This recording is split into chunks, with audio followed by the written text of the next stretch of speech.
दिनों के बाद बंगाल विधानसभा चुनाव होना है और 27 मार्च को प्रथम चरण का मतदान है और यहाँ पे हमारे साथ कई लोग हैं। आइए उनसे जानते इस बार की बंगाल चुनाव में क्या कुछ होने जा रहा है। आपका शुभ नाम?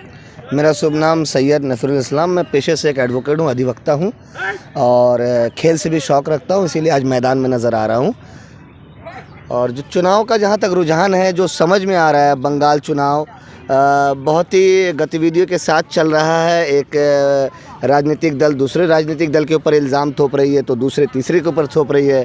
और जैसा कि सभी जानते हैं, राज्य भर में कल एक हादसा भी नज़र आया था, जब बंगाल की मुख्यमंत्री नंदीग्राम से नामांकन दर्ज करके लौट रही थी, तब शायद रास्ते में कोई दुर्घटना हुई जिसमें मुख्यमंत्री घायल हो गई। अभी वो SSKM में है।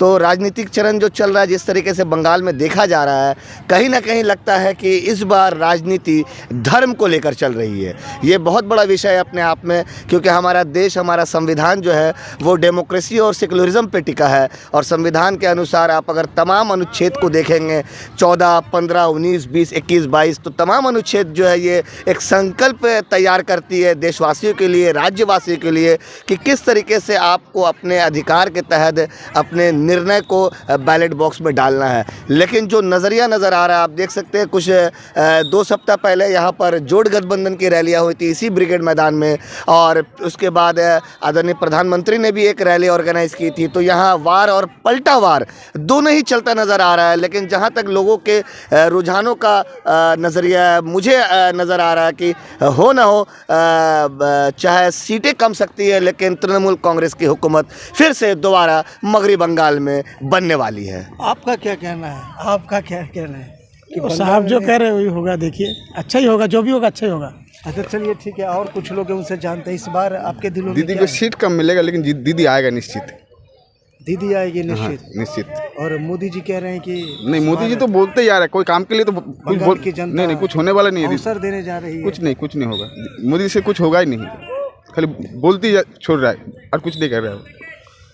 दीदी एकदम दीदी, একদম দিদি, বাংলা দিদি ছাড়া কেউ নেই, কেউ ভাবার নেই কিছু। इसे हिंदी में एक बार हाँ, एकदम दीदी है। दीदी के अलावा बंगाल में कोई नहीं है। आपका क्या मानना है कि इस बार के चुनाव में क्या कुछ होने जा रहा है? और देखिए, अगर आप जनता किसके साथ है ये जानने के लिए मतदान बहुत ज़रूरी होता है। जो हम लोग देख चुके हैं पिछले लोकसभा या फिर पंचायत चुनाव में कि लोग अपने मतदान नहीं कर सके। तो अगर फ्री एंड फेयर इलेक्शन होता है तो it will be a tough battle for Didi. नहीं, this is not going to be so easy battle, because जो होने वाला है वो धर्म पे नाम पे राजनीति चल रहा है। कभी मुसलमान को लेके राजनीति कर रहे हैं कोई लोग, कभी हिंदू को लेकर राजनीति कर रहे हैं, कभी मस्जिद में जाके राजनीति कर रहे हैं, कभी मंदिर में जाके राजनीति कर रहे हैं। मंदिर और मस्जिद राजनीति की जगह नहीं है। राजनीति के लिए मैदान में उतरना पड़ता है, रास्ते में उतरना पड़ता है। भाईपों के लिए बड़ा बड़ा बंगला बनाना, कटमनी लेना, अम्फान के वक्त जो हो रहा है स्कैम्स, वो लोग देखेंगे। क्योंकि मैं एक रूरल एरिया से आता हूँ, रूरल एरिया में इफेक्ट हुआ है, ज़रूर हुआ है। अब देखते हैं, ये जनता जनार्दन बोलते हैं, तो जनता किसको वोट देते हैं वही इलेक्शन। ग्रामीण क्षेत्रों में क्या ममता बनर्जी की सरकार ने काम किया है?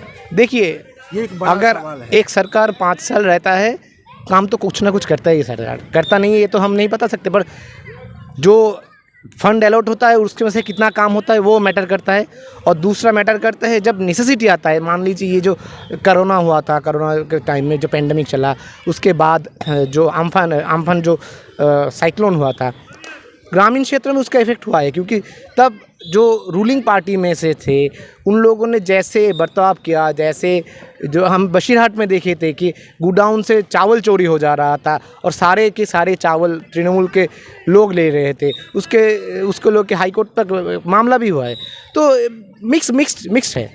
लगातार यहाँ की जनता ने ममता बनर्जी को अवसर दिया है, तो एक बार भारतीय जनता पार्टी को भी अवसर देना चाहिए था। देखिए, अवसर तो देना अच्छी बात है, लेकिन सबसे बड़ी बात है कि अगर हम पिछले 6 सालों का केंद्र सरकार का जो डेटा है उसकी समीक्षा को अगर हम गौर करें, तो गौरतलब ये है कि अचानक से प्रधानमंत्री आते हैं शाम के 8 बजे और फिर नोटबंदी कर दी जाती है। आपने देखा होगा कि इस नोटबंदी के कारण हज़ारों के तादाद में लोगों ने जीवन खो दी। उसके बाद ट्रिपल तलाक का मुद्दा आया, एक माइनॉरिटी धर्म को लेकर खेला गया। उसके बाद जम्मू कश्मीर में 370 अनुच्छेद को हटा दिया गया, वहाँ एक राजनीति की गई, वहाँ भी हिंदू मुस्लिम को जो है फिर से निचोड़ा गया, उनके खूनों की जो है आहुति पर एक सरकार बनी। और फिर आपने देखा कि अभी हाल ही में जो सबसे बड़ा मुद्दा आ गया है, अगर हम 22 मई 2014 की समीक्षा देखें तो $67 प्रति बैरल पेट्रोल का रेट था, लेकिन 6 साल बाद का जो समीक्षा देखते हैं $117 प्रति बैरल हो गया। और कहीं ना कहीं पेट्रोल में जो इजाफा हुआ है दामों में, तो जो मिडिल क्लास और मध्य मिडिल क्लास और नीचे मिडिल क्लास के जो लोग हैं, जो साधारण जीवन छोटे छोटे गाड़ियों से आना जाना करते हैं, उन्हें बहुत प्रभाव पड़ा है कहीं ना कहीं। और इसके साथ ही साथ जो घर घर में जो सिलेंडर का परिवहन दिया गया था, जो उपलब्धि दी गई थी, आज कहीं ना कहीं ग्रामीण क्षेत्र में भी लोग अब फिर से लकड़ी के चूल्हे में धुआं में अपने आप को झेलते हुए नज़र आ रहे हैं। क्योंकि आप जानते हैं तकरीबन 850 के आसपास LPG सिलेंडर का रकम चला गया। इस पे कहीं ना कहीं डिबेट, इस पे कहीं ना कहीं बहस होनी चाहिए। लेकिन अगर आप नेशनल मीडिया की बात करें तो पिछले 6 सालों में जो मैंने देखा, और मेरे साथ साथ बहुत हज़ारों लाखों लोग सहमत भी होंगे, कि सिर्फ और सिर्फ जो है हिंदू मुस्लिम पे, पाकिस्तान पे ही बहस हुई है। लेकिन काम के मुद्दे पे मुझे नहीं लगता है कि किसी भी नेशनल मीडिया ने फोकस किया। क्योंकि हाल ही में आप देख सकते हैं आज तकरीबन 106 रोज़ हो चुका है, पंजाब और हरियाणा के इलाके में, सोनीपत में, करनाल में, सिंगू में किसान बैठे हुए, पूरे भारतवर्ष के किसान बैठे हुए हैं। और पूरे देश वर्ष में महापंचायत कृषि आंदोलन मैं उस पर आ रहा हूँ। कृषि आंदोलन का भी एक विरोध चल रहा है। तो कहीं ना कहीं कृषि आंदोलन